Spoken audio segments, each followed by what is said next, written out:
Time out na, 2 times.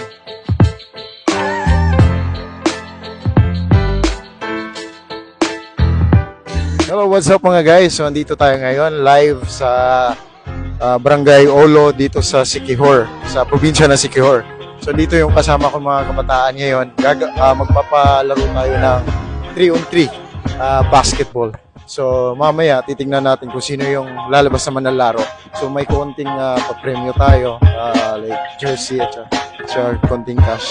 So, yun, pagpapasaya sa mga kabataan dito sa lugar na kung saan kinakahiligan natin yung larong basketball. So, see you guys. Thank you.